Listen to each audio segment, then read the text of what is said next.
What's up, good people? Mark Holmes here, and as always, I want to say thank you all for watching, commenting, subscribing, and being part of the Joe Boo Sports Report. Without you guys, as well as you ladies, you know that this literally does not work.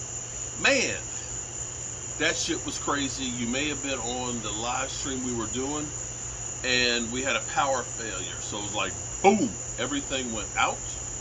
And hopefully we don't have any problems and everything else.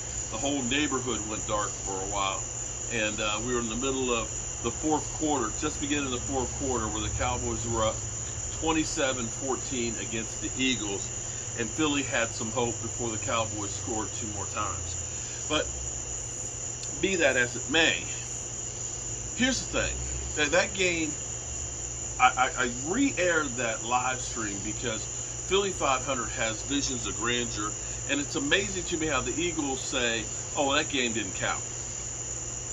We didn't care about that game, but the coach ended up wearing a shirt all week saying, beat Dallas. And, literally, Hurts looked like ass. It counted. It meant something. And until you Eagles can do something against the Cowboys, I don't want to hear this stuff about, well, what'd you do in the playoffs? Well, listen, we're not talking about the playoffs. Playoffs? You're talking about playoffs? We're talking about head-to-head. And as far as Jalen Hurts, he has yet to beat a team with a winning record. So I don't want to hear this crap about Dak Prescott. Now, forget about us beating the Eagles.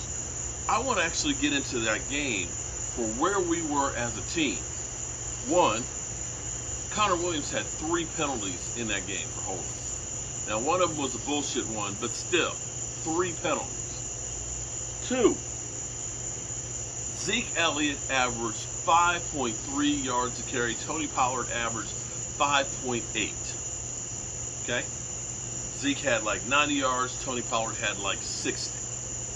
Dak had, I believe, 3 touchdown passes, 238 yards. The defense, Diggs, had a pick 6. And literally, they suffocated the Eagles. Guys, that's the winning formula for the Cowboys. That, honestly, is what the Seattle Seahawks were in 2013. And that's where it hit me that this is how the Dallas Cowboys are modeling themselves after, I believe. Now, when I look at where we're going right now, everybody's going, you lost Amari Cooper, and that's going to be a big problem, this, that, and the other. But I look and I see what the Cowboys are actually doing. When you think about them drafting, Jalen Tolbert, I think is going to be a great possession receiver. I think he's going to be phenomenal. But you also end up getting a tight end in the 3rd round, and Jake Ferguson. Hopefully his hamstring will be good to go by Monday or so. He's been working the bands this past week because of his hamstring being tight and then being cautious on it. But you get a tight end who can block, who can also catch the football. And you look at Zeke. I know a lot of y'all say Zeke is done, but if you watch that game, or at least listening to it, and Zeke Elliott is literally chomping at the bit and gaining yards, the holes are there, Zeke's going to make those runs. And understand the whole thing about, well, Tony Pollard should start. Tony Pollard is better out in space. He's not between the tackles guy. And oh, mind you, Zeke Elliott, at least for the first 3 quarters of the game, rushed for 2 touchdowns. That is going to be the winning formula. I know the young guys love the 5 wideouts and slinging the ball and everything else. But see, winning games isn't always pretty. But that game, because we were able to run the football, it made it easier for the quarterback to pass. And they were chopping up yards and going downfield, and made the Eagles more one-dimensional, which exposed Hurts. You could turn the dogs loose.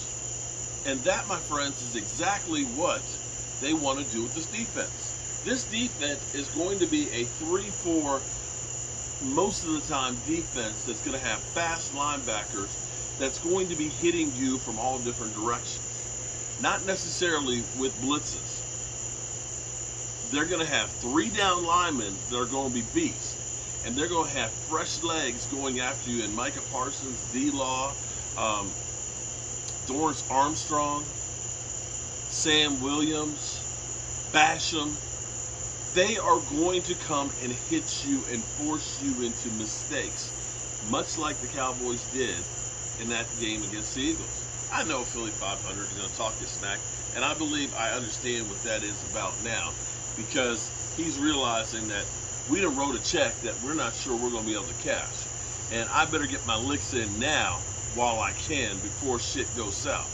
Now, like them, we both have an easy schedule. We do. Let's be clear. And the Eagles, you better not go out and lose against the Lions week 1. You better not go out and lose against them, but that's a team that's up and coming. But I honestly believe that the Dallas Cowboys are looking at it to become the Seattle Seahawks of 2013. And I don't have a problem with that. I don't have a problem with that. Russell Wilson rushed for like 600 yards. You had Marshawn Lynch run for like 1,250 yards. They passed for like 3,300 yards. It was efficient, okay? And it distributed the ball all over the place, so that way you couldn't stop one thing. You could put 8 men in the box against Marshawn, but they could bootleg with Russell Wilson outside for easy passes, or he would go ahead and run. Passing-wise, there wasn't one receiver that said if we stop him, that, we stop the offense. There were too many pieces to stop. On defense, hey, we're going to be fast, we're going to be physical, we're going to come after your ass. And that's exactly how Dan Quinn has built this defense, just like the Legion of Boom.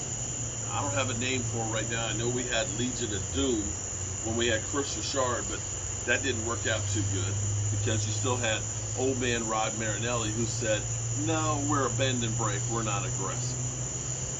Well, I like aggressive. I like the length.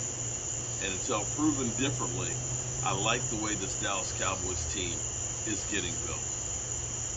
But Philly, Eagle fans, I hope you enjoyed what we did today with the live stream. I hope that brought you back down to earth and stuff. You might want to wait until the games actually start to see what kind of team you have, instead of declaring yourself division champs and we going deep into playoffs and everything else, when you have yet with your quarterback to win a game against a winning team. Just saying. A little bit of humble? You might want to be a little bit more humble. It might serve you better, because then we don't have clips to come back at you at. I'm Mark Holmes, and well, I appreciate y'all. Sorry we didn't get a chance to get finished seeing the ass kicking, but you guys know how it ended. I'll see you guys a little bit later. Peace.